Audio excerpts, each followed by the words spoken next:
Olá, amigos e clientes da Argento Investimentos. Esse é o Perspectiva da Semana. Hoje eu estou com o João Pedro Rama aqui para nos ajudar a ver oportunidades de investimento. Eu vou falar um pouco sobre o que tem de novidades em fundo de investimento imobiliário. Vou falar também de Hash 11, que iniciou hoje na Bolsa. E depois eu faço fechamento com perspectivas estatísticas para o Ibovespa, para o índice futuro, e o que a gente pode esperar para ações nessa semana. João Pedro, contigo. Boa tarde, Newton. Boa tarde, clientes e interessados. A semana do IFIX ela foi relativamente sem muitas movimentações. Tá? O IFIX, na semana passada, ele fechou em alta de 0,19, ou seja, praticamente estável. E a gente prevê umas movimentações para frente. Tá? O início do mês de abril, para fundos imobiliários, foi muito parado em questão de ofertas. Então, por questão do cronograma da B3, que acabou atrasando umas ofertas, a gente não teve nada de direito de preferência e nada de oferta públicas em acontecimento. O que aconteceu foi que acumulou e agora a gente tem bastante desses movimentos acontecendo simultaneamente. E a gente sabe que quando essas ofertas acontecem, elas acabam mexendo o preço das cotas, criando distorções relativas entre os setores e também dando oportunidades para quem já é cotista e para quem está interessado em adquirir a novos preços. Tá? Então, o que a gente vê para frente é bastante movimentação de preço de cotas em determinados ativos e é bem importante que a gente esteja prestando atenção para o mercado nos próximos dias. Então, alguns fundos grandes estão fazendo captação, como a HGLG e BCFF, que são dois dos maiores fundos do mercado. Alguns fundos que crescem bastante, como o KNSC, que é de uma gestora muito grande no mercado de fundos imobiliários. O Tegar também, que é um fundo que vem crescendo um monte. Então, a gente tem um volume de emissões muito grande. Como eu falei, isso impacta a cota e deve impactar o rendimento dos fundos imobiliários para frente. Tá? BCFF a gente tem até amanhã oferta pública. O Tegar deve se iniciar na segunda semana de maio, o HGLG na terceira semana de maio. Então a gente tem um cronograma que ele vem com várias oportunidades, né, para quem está de olho nesse mercado. Destaque assim, que a gente tem o início da negociação do ETF de XFIX. É XFIX 11 o nome do código, aliás, e ele replica o índice IFIX, que é o índice mais conhecido de fundos imobiliários. É uma cesta de fundos imobiliários com maior negociação, então o IFIX ele vai pegar os fundos imobiliários que são mais negociados justamente para projetar o retorno desse mercado. E o XFIX é um ETF justamente que replica esse índice, de modo que a pessoa possa comprar esse ETF e ter a carteira toda do IFIX com um ticket de R$10. Então, a cota está R$10, tu compra aquilo, é uma carteira diversificada de fundos imobiliários. Sabe? Então, reinvestimento dos dividendos, o próprio ETF ele pega o rendimento dos fundos imobiliários e reinveste. A cota é extremamente barata e é uma forma acessível de ter uma carteira de fundos imobiliários de forma barata. Tá? Aproveitando o paralelo com ETFs, nessa semana começou a negociação do Hash 11, bastante badalado no mercado, bastante esperado, porque é o segundo ETF do tipo no mundo todo.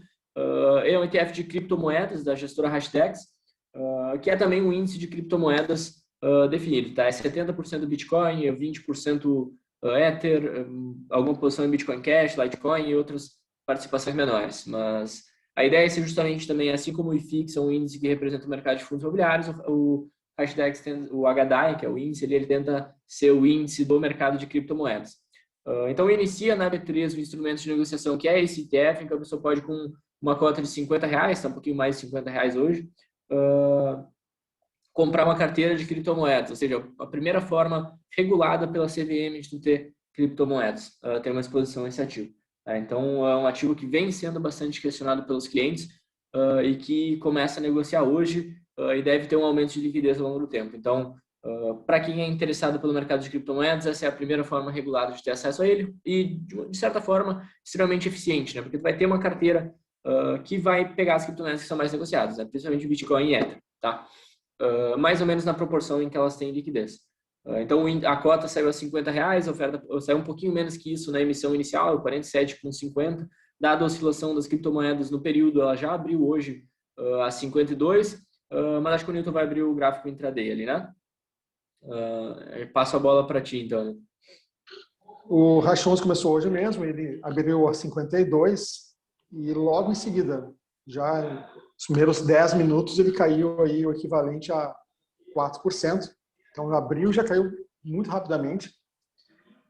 Ficou posicionado naquele fundo durante um bom tempo e só depois do meio-dia, ao redor de 1h30 por aí, que começou a subir de novo. E aí subiu 13,74% até a máxima do dia. A máxima do dia nesse ativo foi exatamente 2h25 da tarde. A partir dali caiu de novo, caiu equivalente a 7%. E agora está menos 6 da máxima, mas da abertura do dia, ele está com 2% de alta do ponto de abertura. Então, geralmente oferta pública tem esse caráter especulativo no primeiro dia, né? Então, não quer dizer que reflita necessariamente, quando é no caso de uma ação, não quer dizer que reflita necessariamente a perspectiva econômica da empresa, enfim, tem muita especulação nesse primeiro dia. E especialmente esse ativo, que é um ativo que já tem no seu DNA um aspecto muito especulativo pelo fato de ser um ETF de criptomoedas. Então, já é do DNA da criptomoeda, por não ser um mercado regulado, por não ser um mercado de bolsa. Agora está em bolsa em virtude desse ETF, né? Mas até então, quem queria comprar uma criptomoeda, Bitcoin, Ethereum, qualquer que seja, teria que recorrer realmente à estrutura de blockchain para comprar. Casualmente, eu, por exemplo, estou há 15 anos na bolsa, eu não comprei nunca uma criptomoeda, porque a curva de aprendizado para saber como é que utiliza blockchain, o token, etc., e ainda com aquela perspectiva de você ter suas cripto roubadas por um hacker ou alguma coisa do gênero, ou como acontece, às vezes a pessoa esquecer a senha. Gente, eu esqueço a senha, às vezes, do cartão do banco, não vou esquecer a senha de uma wallet de criptomoeda. Então, isso, assim como eu, imagino muita gente estava de fora desse mercado de criptomoeda, pela própria dor de cabeça mesmo, que era, né, abrir conta e comprar uma criptomoeda numa corretora assim de cripto. E agora com ETF. Fora que, né, Oi? Fora que os custos, né, para tu comprar numa dessas exchanges de criptomoeda eram muito altos, né? E a corretagem, para comprar o ETF, ele vai pagar corretagem padrão de bolsa, né? Então também reduz o custo para aquisição dos ativos, né? Por exemplo, eu nunca fiz nenhuma negociação, embora tenha sido bastante ativo com negociação de swing trade, day trade, eu nunca, por exemplo, fiz negociação com Forex, por exemplo, com moedas. Porque aquela coisa de mandar o dinheiro para fora, sei lá, qualquer coisa que foge muito do padrão, apesar de ser muito... Não, é complicado mesmo. Agressivo e muito especulativo assim nas operações, tem um aspecto meu que é muito conservador. E eu imagino que muita gente se reflete também nesse aspecto conservador. E agora isso foi atendido pela nossa bolsa no sentido de oferecer um instrumento que, como você mesmo comentou, com R$50 a pessoa está lá, está comprando Bitcoin, Ethereum e outras moedas na proporção do ETF. E críticas à parte, né, Newton? Querendo ou não, essa é a segunda bolsa do mundo que negocia um ativo do tipo, depois da bolsa de Bermuda, que é uma bolsa que eu não conheço, mas deve ser pequena. Não deve ser uma bolsa muito significativa. Então, querendo ou não, assim, a gente critica tanto a B3 que quando dá uma bola dentro, acho que cabe o aplauso também, né? Essa era uma demanda muito grande dos clientes. Eu acho que saiu só a tua câmera, Newton. Sim, mas certamente um caráter de inovação da nossa bolsa. Eu imaginei que isso aconteceria primeiro, por exemplo, na NYSE, ou na Nasdaq, por exemplo, alguma bolsa sim. Já com histórico de inovação. Agora, o que já existe na Chicago Board of Exchange, já existem futuros de criptomoeda, né? Então, ou seja, existe um instrumento regulamentar. Mas é mais especulativo ainda, né? Porque você tem o mercado futuro, você tem chamadas de margem de mercado futuro, você tem tudo. É mais especulativo ainda, mais assim, distante do investidor. Não, ainda. claro que é assim. Mas como grande parte desses investidores de criptomoeda, aqui não deixa de ser um chutômetro, assim, mas é um pouco embasado, tá? Perdão da incoerência estatística, parte desses investidores de criptomoeda, eles estão de fato operando extremamente alavancados já nas exchanges, né? Então, o mercado futuro ele não agrega risco nesse sentido, né? Porque a gente já tinha muita alavancagem. Essas exchanges, elas permitem muita alavancagem. Acho que é legal, no sentido se me permite, eu queria falar. Oi, só para fechar esse ponto do mercado futuro. Pode falar, pode seguir. Eu me referi a respeito do investidor, pessoa física comum, que investe em bolsa, que investe lá numa carteira de dividendos, que investe em fundos, que a maior especulação que ele fez na vida foi investir num fundo de ações, entendeu? sair da renda fixa e para ações. Para esse investidor conservador, médio, né, da Bolsa, e se fosse futuro de cripto, eu acho que não teria muita adesão. Né? Agora, como é um ETF de cripto, possivelmente vai ter mais adesão, porque o ETF ele oferece menos risco do ponto de vista de alavancagem. Você está comprando uma cota, você tem aquele valor da cota, não tem ajuste diário, por exemplo, com o mercado futuro. Uma coisa que espanta muita gente no mercado futuro é a questão do ajuste diário. Então, uma ação, se você comprar ela passar 10 Não, mas anos, é complicado mesmo. Porque tu não sabe, tu não tem com clareza exatamente a tua exposição, né? Tu requer uma certa experiência de mercado para tu ter com certeza qual é a tua exposição quando tu está em mercados futuros, né? Não só isso. Por exemplo, você compra uma ação, se você compra uma ação e ela fica lá caindo durante um período longo de tempo, 10 anos, 5 anos, enquanto você não realizar o prejuízo, não sair da ação, você com ela tranquilo. Agora, mercado futuro, o ajuste é diário, ou seja, todo dia que está caindo o ativo, está sendo de fato tirado dinheiro da tua conta. E chega um momento que a conta acaba. Entendeu? Então, por questão de alavancagem, enfim. Mas você ia comentar da semana, João? Não, eu ia te pedir licença para colocar 2 pontos, já que hoje a gente está num bate-papo um pouco mais informal. Até a minha opinião já aqui, eu gosto mais desse modelo. Queria falar sobre ETF, sobre como é que é a estrutura de ETF. Essa dúvida pode surgir, é extremamente importante para o funcionamento tanto do XFIX quanto do Hash 11. E segundo, sobre um pouco a estrutura de criptomoedas. Acho que é legal falar um pouco de como é que alguns conceitos fundamentais, tá? Mas sobre ETF, assim, o ETF ele é sempre um instrumento de mercado, que ele é uma carteira de ativos que replica a carteira de um índice, tá? Então o índice sempre precede o ETF. O que acontece, assim, é que esse ETF ele vai seguir com muita precisão o índice. Só para fazer um ponto só, que permite algum investidor com menos experiência ou mais leigo de bolsa, depois não vai saber o que significa o termo. Você poderia explicar para a gente o termo ETF, o que significa? O termo ETF é um Exchange Traded Fund, ou seja, ele é um fundo que ele é negociado em exchange, basicamente a tradução literal é isso. Significa bolsa, que ele é um... Né? Isso, exatamente. Fundo negociado em bolsa, não dificulta, João, pelo amor de Deus. É um fundo negociado em bolsa, que basicamente significa que ele é uma estrutura que a gente chama aqui no Brasil de fundo fechado, ou seja, tu tem ali o teu ativo numa caixa ali, tu faz a primeira emissão e as pessoas negociam quanto vale essa caixa com as coisas dentro, tá? Então ele é uma estrutura de fundo fechado. Se for em estrutura, né, no sentido rigoroso, ele é muito similar a um fundo imobiliário. Também tem uma série de ativos que estão dentro ali de um caixa, o gestor faz a oferta pública e o mercado vai ao longo do tempo avaliando quanto vale aquela caixa. A diferença é que o ETF, o que está dentro da caixa dele é um índice de ações. E essas ações, tu sabe o preço dela no momento do mercado. E o ETF, ele tem essa sacada por trás, que ele permite 2 tipos de aplicações. Ou tu compra a cota com dinheiro, ou tu pode comprar a cota com os ativos. E eu quero que vocês prestem atenção nas implicações disso, né? Porque o que acontece? Digamos que tu tem um índice que ele é 50% Vale e 50% Petrobras. Se por acaso a cota desse ETF que replica esse índice no mercado passar do valor dessas 2 empresas da forma com que elas são ponderadas, tu pode simplesmente comprar as ações e trocar pelo ETF e tu vai ter um ganho de arbitragem no momento. Inclusive, tu pode vender o ETF, comprar as ações e entregar pelo ETF e tu vai ter um ganho de arbitragem. Quando isso acontece em larga escala, tu sabe que esses ETFs eles têm que acompanhar o índice com uma precisão milimétrica. E eles, de fato, fazem isso, né?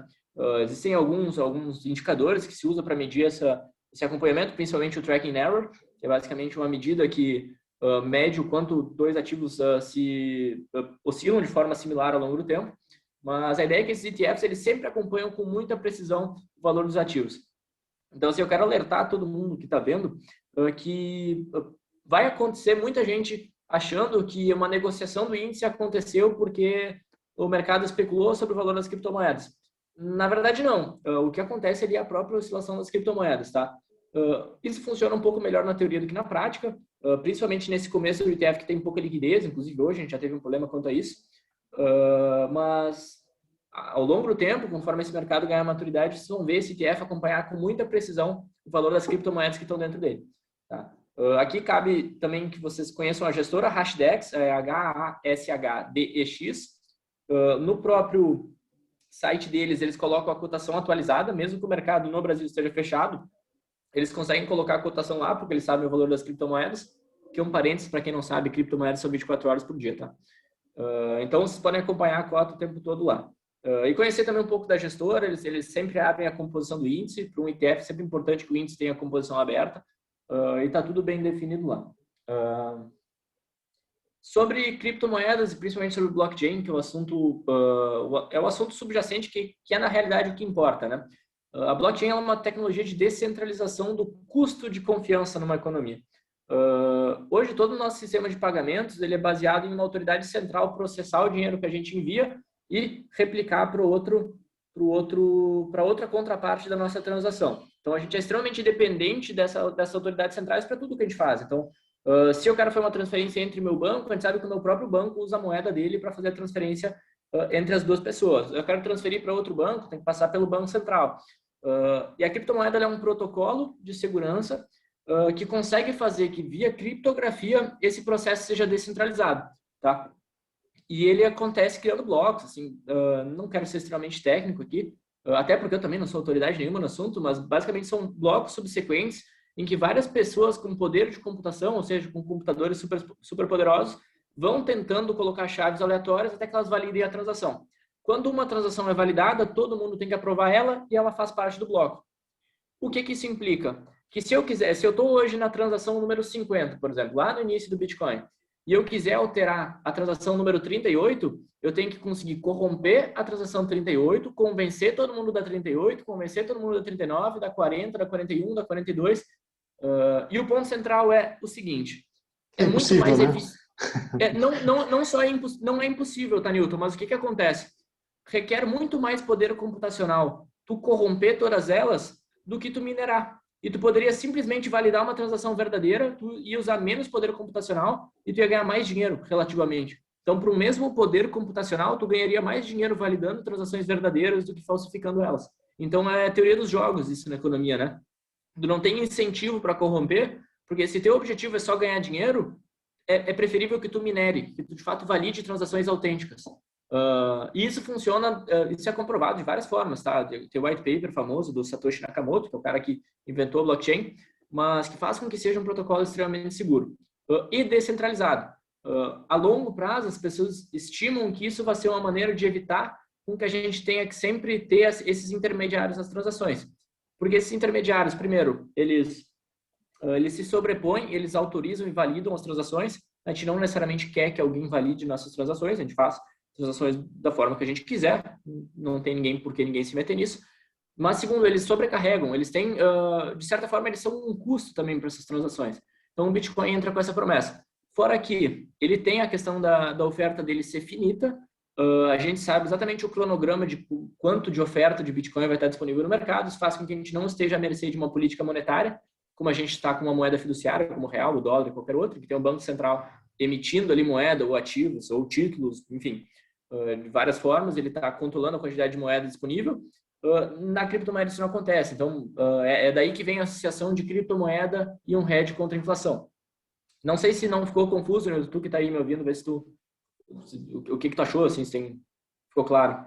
Se tem alguma coisa acrescentada. Tu acabou tocando em dois pontos distintos, né? Um que é a estrutura do blockchain, quanto parte técnica, parte computacional, mas também deu uma perspectiva sobre o que significa isso para a economia.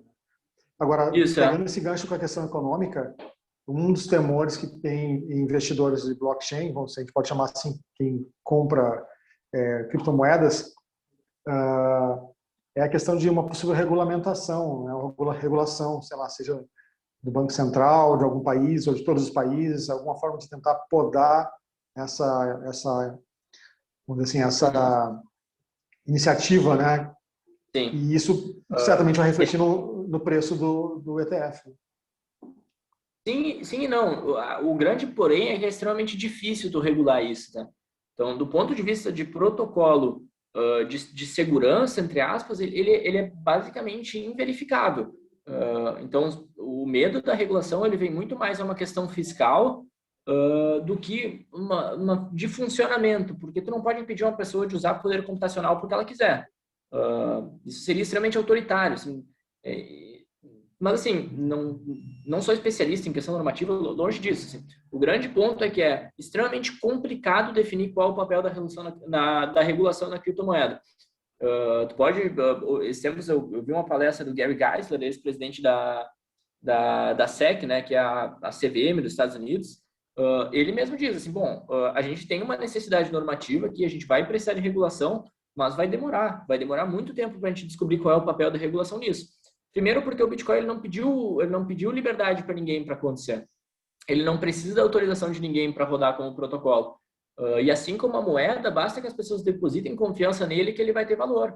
A nossa moeda também não é muito mais que isso. Ela é um pedaço de papel no qual a gente vê valor. Eu aceito para receber meu salário, o padeiro aceita para me vender o pão, o colégio do meu sobrinho aceita para ele ter a matrícula, porque todo mundo acredita que tem valor, aquilo passa a ter. Então, essa é a grande promessa da criptomoeda. Mas esse é só um ponto, tá? Dentro de quem acredita no potencial da criptomoeda, não necessariamente todo mundo acha que ela vai ser meio de transação. Pensar na criptomoeda como um ativo de transação, uma moeda, que tem aquelas 3 funções clássicas da moeda, né? Unidade de conta, medida de valor e transação, não necessariamente a gente acha que ela vai ser os 3, ela pode ser 1 ou 2, tá? Então tem os minimalistas e maximalistas, se chama, né? Existem vários potenciais usos, assim. O protocolo ele é valioso, ele é das revoluções tecnológicas das mais relevantes dessa década, com certeza. Aliás, da década passada. Aliás, da década retrasada. Não eu. Isso com certeza, porque ele resolve um problema que já era muito antigo, que é o problema da autoverificação sem agente central. Existe uma possibilidade de a gente ter transações numa economia de forma extremamente eficiente e barata, sem um ente central nos regulando. E isso tem várias implicações. Esse é só o futuro vai nos dizer. Tudo isso que eu falei, gente, eu tenho várias empolgações pela tecnologia, mas a gente não sabe como isso desemboca em preço. A gente fez uma discussão sobre o que é fundamentalmente, sobre as implicações disso para a economia, sobre isso ser uma proteção contra a inflação, ok, mas a gente não sabe como isso desemboca em preço. Aparentemente, parece uma relação de oferta e demanda das mais simples. Como a oferta é finita, a demanda cresce, isso é uma especulação de preço. Vai demorar. A economia vai, ao longo do tempo, ter um processo de descoberta de preço até que ela ache o valor justo dessa criptomoeda. O protocolo é, evidentemente, uma das coisas mais relevantes que aconteceu no mundo nos últimos anos. Agora, se isso vai ser um ativo de transação, não tem como saber. Se isso vai ter valor, não tem como saber. A questão é que, assim, eles já se mostram como ativos de portfólio. Então, existem vários estudos que linkam a criptomoeda como um ativo que é relevante de ter dentro de um portfólio diversificado, justamente pela correlação dele com outros ativos e o que eles agregam em questão de retorno e risco nas carteiras. Tá? Então, eles, via de regra, uma carteira com criptomoeda vai ter uma relação risco-retorno melhor, até determinadas quantidades. Então, a gente deve prestar atenção. Esse é meu humilde pitaco. Isso do ponto de vista do investidor, né? Agora, do ponto de vista do cliente que é trader, que é negociador de curto prazo... É um ativo que oscila, né? Até como você comentou que é um ativo que a gente não tem clareza, eu diria, não tem clareza alguma do ponto de vista de valor, né? Entre aspas, fundamentalista, uma ideia de valuation, que quanto vale um Bitcoin. Então, ele vai ser sempre muito atraente para quem utiliza gráfico, para quem utiliza estatística de negociação, para quem utiliza alguma metodologia de análise de séries temporais mesmo, ou seja, análise do histórico do preço. Apesar de que a gente está começando hoje aqui na Bolsa, mas o próprio, né, os ativos que compõem o ETF, que é Bitcoin, Ethereum, etc., já tem um histórico de preço negociado que se possa fazer algum tipo de análise. O próprio índice já tem histórico, Newton. Tanto o índice ele inicia em 2019, se eu não me engano, mas como o índice deles é basicamente uma fórmula matemática, eles conseguem fazer o backtest com 100% de precisão, né? Porque é só aplicar essa fórmula para cotações passadas. Então, isso vai ser certamente um ativo que vai ser muito atraente para o cliente trader, para o cliente que negocia de curto prazo e até intraday. Justamente porque talvez seja o ativo mais puramente especulativo que a gente tem na Bolsa. Exatamente. Não, e outra coisa, né, às vezes as pessoas que operam não percebem, mas se o teu objetivo é especular em preço, quanto mais oscilação para ti, melhor mais eficiente para ti, né? Porque isso faz que com menos alavancagem tu obtenha o retorno que tu espera. E a alavancagem ela é um custo e ela é um empecilho, né? Porque tu consegue, assim, tu compra R$100 de ETF, ele vai te dar a oscilação que tu teria comprando R$1.500 em uma determinada ação média, em BOVA11 que seja. Então, se tu quer especular de tal forma, às vezes que tu precisaria se alavancar em BOVA11, tu não precisa nem se alavancar em Racho 11 para tu ter aquelas oscilações que tu busca, né? Bom, quem sabe agora eu vou ter a primeira experiência, então, com um ativo que, na verdade, está ligado ao mundo do blockchain e criptomoeda, porque vai ficar mais fácil agora, é só comprar ali, botar a hash 11, né, no home broker, apertar no botão e estar comprando aí uma carteira, né, um fundo que corresponde a uma carteira de criptomoedas. Para a semana, João, mais alguma coisa que a gente possa ver interessante? Tem o cronograma de ofertas, eu acabei não falando, né? Ou falei? Não lembro. Não falou, não falou. Não falei? Tá. Para o continuar da semana, a gente tem BCFF até o meio da semana, KNSC, o Kines Securities, ele está acabando o direito de preferência, logo deve começar direitos de sobras e começa a oferta pública também. Ao longo do mês teremos Tegar, HGLG, tem mais algum fundo relevante que me fugiu agora. Deixa eu usar minha colinha aqui, né? Tu me perdoa, mas de cabeça... Só lembrando, esses fundos são fundos de investimento imobiliários, é isso? São FIIs, exatamente. Via de regra, quando não, eu estiver falando... Quem não acompanhou o nosso primeiro episódio, o João é nosso especialista em FIIs, na verdade. Ele que dá assim, esse parecer mais técnico e até econômico sobre os fundos de investimento imobiliários, que também são uma forma muito interessante de diversificar a carteira e investir numa área o setor imobiliário, de uma forma muito simples, fácil, e aproveitando aí diversos empreendimentos que existem pelo país afora. Muito bem posto, Nilton, exatamente isso. Vamos lá, vou ler o cronograma aqui de forma meio automática, só para finalizar. O BCFF, então, encerra amanhã. CVBI 11, é um fundo de papéis da VBI, abre dia 11/5, ele é um fundo que vem crescendo bastante de CRIs, né, de ativos de renda fixa e setor imobiliário. HFOF, o FOF da Red, iniciou o período de preferência, ou seja, quem é cotista pode subscrever cotas agora. HGLG inicia no dia 18 de maio. KNSC, como eu falei, tem direito até quarta, e Tegar inicia dia 7. Então, é isso que a gente tem de relevante, tá? Como eu falei, as ofertas agora, né, o cronograma de ofertas, ele está bem movimentado porque ele ficou parado no início do mês por problemas técnicos, acumulou muita coisa e agora essas coisas estão vindo à tona, tá? Então, vai ter bastante coisa vindo por aí, eu só selecionei as que são mais importantes porque tinha muita oferta lá no cronograma, tá certo? E isso é o que a gente tem de relevante por aí.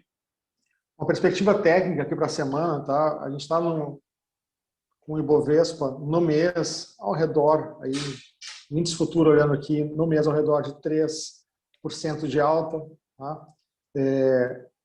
O Ibov 13,40, mas eu lembro de ter comentado com vocês num Bom Dia Mercado, que essa na verdade é uma edição semanal do Bom Dia Mercado, então não é mais um Bom Dia Mercado, a gente mudou para a perspectiva da semana, mas a ideia é a mesma. E eu lembro de ter comentado num dos Bom Dias Mercado que abril, de modo geral, é um mês de alta, né? 60% das ocorrências, né, do mês de abril no passado, no índice, foram ocorrências de meses de alta. E isso é uma informação que guiava a ideia do mês, estava logo no início do mês, quando eu comentei isso. E, de fato, ele mostrou um gráfico, uma estrutura de movimentação do preço correspondendo ao mês de alta. A gente teve só um dia de queda no início do mês, seguido aí por 4 dias de alta, depois uma pequena queda, que foi basicamente quase que um inside bar, ou seja, não saiu da faixa muito do dia anterior, seguido por mais 5 dias de alta, e agora nos últimos 5 dias que está mais lateral, com 3 dias de queda, um de alta semana passada, e hoje um dia que abriu um gapzinho de alta e caiu e agora está voltando. Ou seja, desenhou mesmo trajetória de um mês de alta, com uma queda muito pequena no início do mês, logo recuperando, fazendo uma máxima e seguindo fazendo novas máximas. E qual que é a estatística por trás dos meses de alta? O pior momento para comprar num mês de alta é no final do mês. Então, porque a partir de agora fica muito aleatório mesmo. Nós estamos aí faltando 5 dias para o final do mês, né? Amanhã, a partir de amanhã, 4 pregões, e geralmente mês de alta realiza no final do mês. Então, ações que sobem o mês todo, geralmente o pullback numa tendência de alta ou seja, que é aquele movimento de queda depois de uma alta, ele ocorre no final do mês. Inversamente também, o pullback de uma tendência de baixa, ele ocorre no final do mês. Então, meses que caem, a gente vê uma recuperação no final do mês, e meses de alta, a gente vê uma desaceleração e até uma queda, uma realização de lucro no final do mês. A gente está nesse momento agora. Então, portanto, não é um momento para abrir posições de curto prazo para ações buscando uma operação de alguns dias. se for comprar uma ação agora, tem que estar muito focado no aspecto mais fundamentalista da ação, da empresa, do que propriamente na parte técnica. Do ponto de vista técnico, depois do mês de alta, como eu comentei, a última semana tende a ser bem lateral ou até de queda. Nós estamos aí com 3% em relação ao início do mês, 3% de alta. De modo geral, isso seria positivo. Tá? De modo geral, isso seria positivo, mas pelo fato de ser, então, final do mês, a perspectiva passa a ser não extremamente negativa, tá? Deixa eu colocar aqui, não extremamente negativa, mas de total perda de força dessa alta que veio até então. Então, a perspectiva para amanhã seria uma chance de 53% de fechar positivo em relação ao fechamento de hoje. Para terça-feira, para quarta-feira, 47%. Melhora um pouco quinta e sexta. Perdão, só quinta, sexta depois volta a ficar mais fraco. Mas ainda assim, nada muito significativo. O que eu gosto de ver quando eu tenho assim, tranquilidade de recomendar a compra de ações do ponto de vista técnico e estatístico, seria ver assim todos os dias a partir do ponto de entrada com a perspectiva de chance de ser um dia de alta. E aqui a gente tem, na verdade, um dia de alta cercado de 3 dias bem aleatórios, ou seja, bem refletindo mesmo aquilo que é o final de um mês de alta, que é um momento de muito pouca chance de continuidade forte da alta e uma chance maior de realização. Então, não abriria nenhuma posição de curto prazo de ações nesse momento. Não tem nenhum problema fazer negociações de intraday, né? Mas o intraday segue outras regras no ponto de vista de estatística e de sazonalidade. O intraday ele é um universo fechado dentro dele mesmo a partir do ponto da abertura. Em termos de curto prazo, posições um pouco mais longas, de 3, 5, 7, 10 dias, final de mês de alta é um ponto desaconselhável para comprar ações.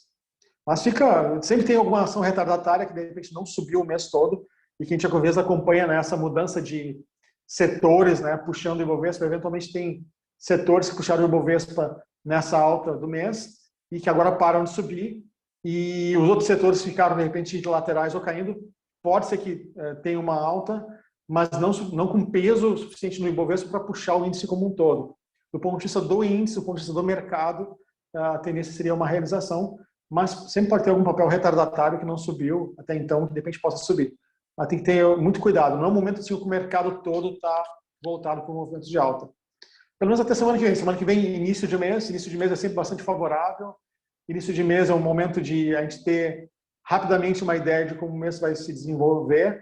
Então, os 3 primeiros dias do mês são muito importantes. Então, semana que vem, prestar bastante atenção no início da semana que vem, como vai se desenvolver, porque isso é uma indicação muito boa, pelo menos os primeiros 10, 15 dias do mês. Então. João, mais algum ponto para a gente finalizar? Já está se estendendo até um pouco, mas eu acho que da minha parte seria isso.